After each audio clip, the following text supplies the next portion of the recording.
Hey guys, and welcome back to another video. Now, I know what you're thinking when you click this. A lot of people claim, hey, this secret new outreach method is the best way to sign clients in 2023 and beyond.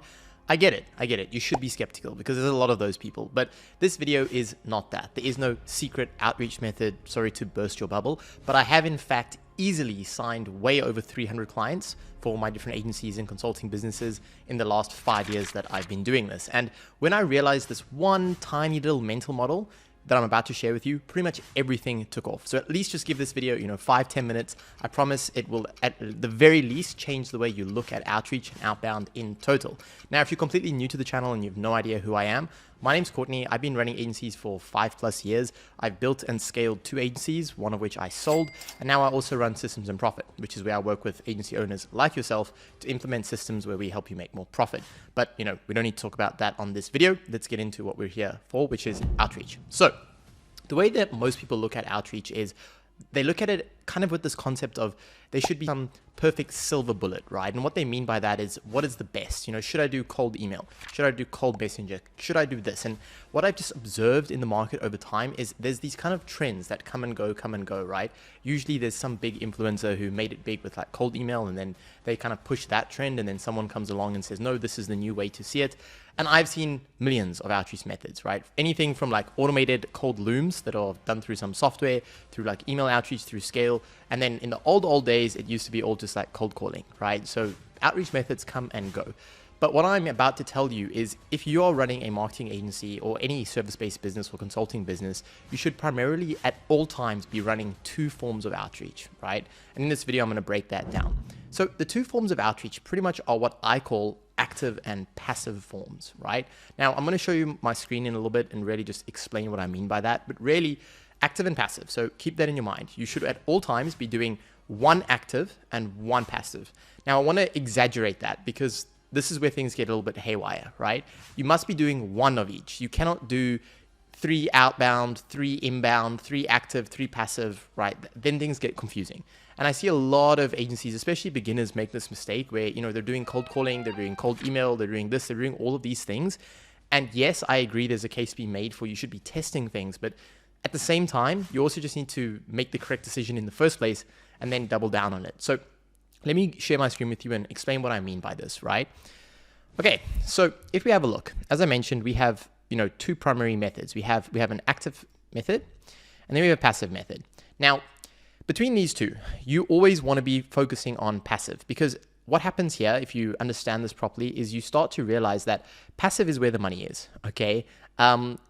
What active is, just to explain this before I go deeper, active is any form of outreach where you go to the market and you say, hey, can I sell you my thing? So think cold calling, cold email, cold messenger, that's all active, right? Now, because you go to the person, you're giving up a lot of your leverage. Because again, you're the person asking them, hey, can I work for you? Can I solve the solution for you? It's not like they're coming to you asking for business. So because you're going to them, you don't have as much leverage. So because of that, what happens is you can't charge as much. It also means that your quality of client is usually not as high as you want. And therefore, they're a little bit of a pain to deal with, but they're a necessary evil, right? Don't just take this as, okay, I shouldn't do any of that, because they are necessary. And at all times, you should be doing both. But that's what active is. Now, what is passive? Passive is what I call social flywheel, right? Now, keyword there being social flywheel, not Facebook flywheel or Instagram flywheel or Twitter flywheel, because that depends, which I'm going to get to just now. But pretty much this is building some form of brand at scale. And that can either be a personal brand or it can be a company brand. It doesn't really matter, just as long as you have a brand, because over time, you want clients knocking on your door. You want clients coming to you saying, hey, I've consumed your content for months on end. I know you're an expert and all I want to do is work with you. So I don't care how much it costs. I just want to work with you. Can you imagine how easy those sales calls are to close, right? Like imagine how nice it would be to have a client like that, because first of all, they're willing to pay anything, so you can charge a lot more. Secondly, they've got almost no objections because they bought into your mission, your vision, and your authority because they've been watching your content for so long. And finally, because they're so bought into you, they're probably going to be awesome clients because they're going to do everything you say. They're not going to hard push you on a lot of issues. And that's amazing. But the issue with passive, well, there's a couple of issues, but the first thing is it just takes time, right? When I say time, like this is really a 6-month thing, right? It takes a long time. Putting out consistent content, doing it in the right way, building an audience and showing your authority. That's the other thing. You actually have to be an authority to do this effectively. Like if you know nothing about Facebook ads or Google ads or whatever, pretty hard to make a lot of content about it, right? Let's say you're serving, I don't know, let's say dentists. Obviously you need to make content for dentists. If you know nothing about your niche, that's difficult, right? So that's the kind of double-edged sword here is it takes time and you actually need to know what you're talking about, but you can do it at a micro scale when you're just getting started, okay? And then as you get clients and you get experience, you can expand it further and further and start really, really growing this. Okay, so now let's look at active. Well, active, as I said, is any form of method where you're going to them. So cold email, cold messenger, cold loom, all these things basically form active. So really, the way that this works is when we start out, what we do is we identify which active and which passive channel are we going to do, okay? And this is where I see a lot of people make the mistake, because what happens is people look at YouTube videos like this, and that's why I said in the beginning, this is not another one of those videos, because I hate those people, but they look at shiny objects. Some person said, hey, you should be doing cold email. Some person says you should be doing LinkedIn, and then they just run from method to method to method, and they really struggle to understand why is nothing working. So I'm here to solve that problem for you and tell you all of the methods work. I know people who are very successful with cold email. I know people who are very successful with LinkedIn, with Twitter, all of these methods work. The question is it going to work for you and your niche, right? For example, I often use this example. I don't know many e-com founders, like people who run e-com stores at a really, really high level who spend a lot of their time on LinkedIn, right? I just don't know any of them. Maybe I'm wrong, but I just don't know them, right? And that's coming from someone who used to be a dropshipper. And, when I was running multiple e-com brands, I don't even think I had a LinkedIn profile. So why do you think then that LinkedIn is the best outreach method for finding e-com clients? Well, that's because it's not, right? Like LinkedIn it's very difficult to get LinkedIn to work. Like if you've ever tried to use LinkedIn to get e-com brands, what you'll very quickly find is they're very hard to find on LinkedIn. And secondly, the response rates are poor because the brand owners just don't use it, right? Now, categorize that with an insurance broker as an example. Let's say you're trying to get insurance brokers. I know that niche is very, very heavy on LinkedIn. So for them, LinkedIn is amazing. But now a lot of insurance brokers, and again, I'm completely just, taking a wild guess here and being very stereotypical, but I know that most insurance brokers are fairly a little bit older. So they're probably not spending a huge amount of time on Instagram. So if you're trying to use Instagram to get them and you're wondering why it's not working because your friend said it's working for his agency and this and that, well, that's the thing that you missed, right? Which is you have to go where your audience is, and you have to identify that, because if you think about it, ants go where the sugar lies. Okay, so I'm going to give you a quick little hack to figure this out. What you want to do is identify the top 5 influencers in your niche. Okay, so I always use this example of real estate, right? If you think who are the top 5 influencers in the real estate space, right? One of the first people that comes to mind is Grant Cardone, right? I'm willing to bet that almost everyone who follows Grant Cardone is heavily involved in marketing or real estate, right? So they probably have an interest in real estate as a whole, right? So if you literally go to Grant Cardone's followers, almost all of those people, if you were an agency who worked with real estate agents or real estate companies, almost all of these followers, and again, you have to obviously, exclude the people who are marketers and salespeople, but all the others are guaranteed to be quality leads that you can sell if you were looking for real estate agents. Okay, so what do? We know that Grant Cardone is an influencer. So then we see, well, where does Grant Cardone spend most of his time? Like, where does he actively put effort in on social media? And what you got to understand is a lot of these massive influencers, they're everywhere, right? Like I would assume he has a big LinkedIn page and a big Instagram and a big Twitter. Like they're everywhere because they have entire teams. So you maybe want to go a little bit more narrow and look at the influencers that are big, but not big to the point where they have a massive social media team. But let's just stay with Grant Cardone. He spends a huge amount of time and money and effort building his Instagram audience. So it makes sense to say, okay, well, if he's putting effort on Instagram, that's because his target audience is on Instagram. Therefore, if I'm looking for real estate agents, my target audience is on Instagram. So when you know that, if you double down on it, you suddenly see, hey, I should be building a brand on Instagram, okay? But then also, if I'm building a brand on Instagram, what is the best way to leverage that? Well, that's cold messenger, right? So then we look at, well, my active should be cold messenger on Instagram. And then what's happening here is these two are now working very, very well together, right, with each other, because you're building a brand, and because you're building a brand, people are going to start replying to your messages a lot more because you would have built authority, which is going to help this system. you're going to be doing this a lot more, right? A lot more cold messenger. And what this is going to do is it's going to build your followers. So it's kind of like these two are feeding into each other. Now, it's important to understand that in the beginning, I would say like 90% of your effort is going to go here, right? And only 10% is going to go here. And the reason that is, as I said, this takes like 6 months, right? So this is a very, very long play. And again, you need this authority and you need to be able to spend the time. You know, most people when they're getting started, they're not so sure that much on what their actual niche is going to be. So you don't want to mess this up, right? Because you don't want to spend the next 6 months building a brand in a niche that you no longer want to serve.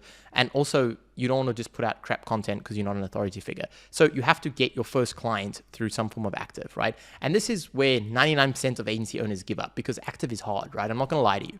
Cold email, cold messenger, it's mentally draining, it's tiring, and it's just very tedious work, right? Let's put it that way, but it does work, okay? And this is where most people give up because you need this to be good at this, right?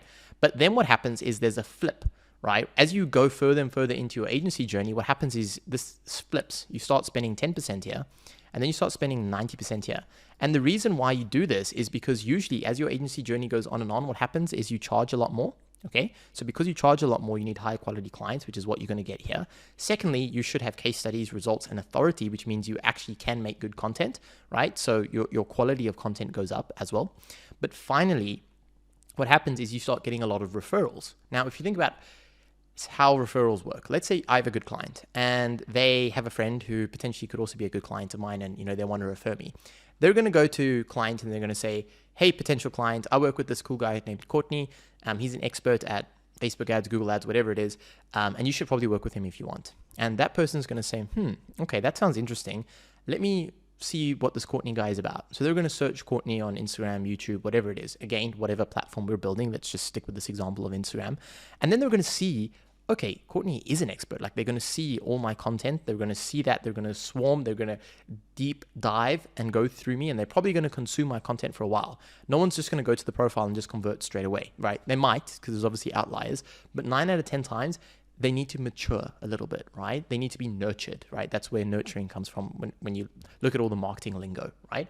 So what happens then is they get nurtured, they become a bit more mature, and then they book in. And now when they book in, they are going to convert way higher because they already believe that I'm an authority. They've consumed a lot of my content, so a lot of their false beliefs, doubts, all those things are gone. They're not going to sit on the sales call and ask me for case studies and things like that because they already believe in me so much, right? And because they also were a referral, they're more high quality. So this happens in the agency journey, right? But even if someone refers you, if you don't have a brand, it's very difficult to close them because it's still going to be like a very cold prospect. Because let's say someone refers you and they look you up on whatever social media they use and you don't exist, well, then it's still going to be very difficult to close a client because when they get on a sales call, they're not going to have any knowledge of you or any nurturing in place. So they're going to have to ask you all the hard questions, which just sets you up for a difficult sales call, which you want to avoid if you at all can. Right. So going back to this, just to summarize what we've spoken about here. So step 1, find your top 5 influencers and see where they spend their most time, right? Whatever platform that is, Twitter, Instagram, LinkedIn, YouTube, it doesn't matter. Every niche is different. That is where you're going to start building a brand. And that's going to be your passive, right? Passive or inbound method.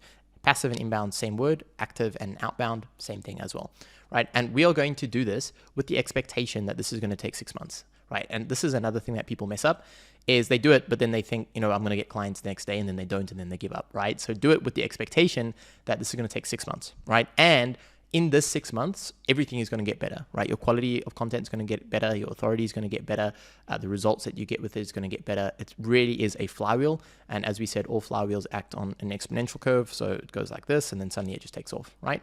That's what you see with passive. Okay, but then simultaneously, we're going to be doing active. And what we're going to do is identify where do niches spend their time. So for example, let's look at, I have some clients in Systems and Profit where their niches are like financial advisors. Think about financial advisors. They spend a lot of time in email, right? They just do. That's part of their job. So email outbound is a very, very, very good method to reach these guys, right? They probably don't spend as much time on Facebook. So Facebook Messenger is not a good way to reach them, okay? If you think about real estate agents as well, they're always on the phone, right? So cold calling is another option to potentially reach out to them. Whereas e-com owners, pretty much impossible to do cold calling for e-com owners because it's hard to scrape the numbers, right? And even then, it's going to be hard to actually convince them to book a call through like a random phone call, because that's just not how the industry works. Okay.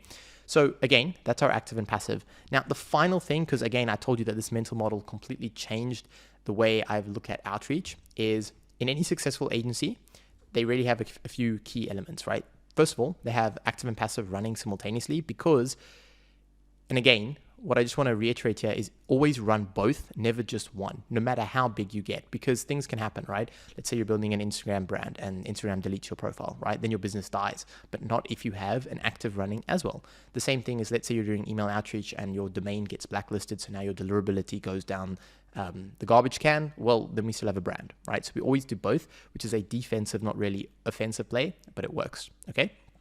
But then what is very, very important is that you have a feedback loop, right, working between these two. So what that basically means is, let's say you create a YouTube video, right, and this YouTube video does really, really well. Let's say you book a lot of calls, the conversion is really high, the leads are really high quality, everything is really, really good.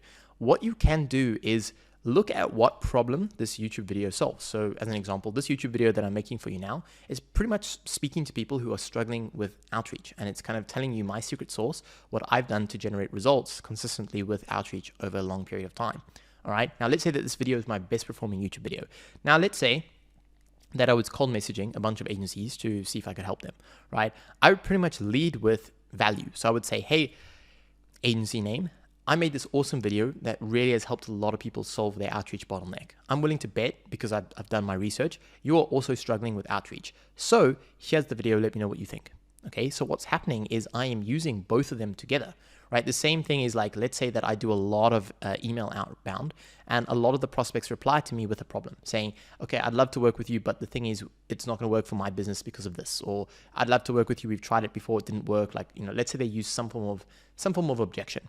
What we can do is we can take that objection and we can use it as a content idea for our content, right? So I'm going to basically take these objections and these concerns that people are giving me and turn them into videos if I was building a YouTube channel. And what happens here is you have this awesome flywheel, because your content is going to get better and better and better and better, and it's going to be really relevant to what the market actually wants. Because of that, your content's going to grow and your brand is going to get even better. But on top of that, because you're creating so much really high quality content, when you do active and you send this stuff to them, it's going to blow them away because it's so much value, which means you're going to get way more bang for your buck when it comes to your outbound, right? So I hope this was useful to you guys. I speak to so many agencies, and usually they're all over the show when it comes to outbound. They're doing a million things, nothing's working, nothing's being tracked. This changed the way I look at my agency by just focusing on one active, one passive, understanding how the two of them work together in synergy, because that's another missing link that people don't see, but also just starting on the right foot by choosing the right channels based on real market data on where my audience actually is, not based on some YouTube video or, you know, my friend said this is working and I'm going to do this or anything like that. All right. That being said, I also want to extend an invite to you. If you want my help figuring out which channel you should be operating on and building these systems together, you can click the link in the description, book a call straight with me, and I'll chat with you and see if you're a good fit. But again, if not, I'll see you in future videos, and I hope you enjoy the rest of your day. Chat to you soon.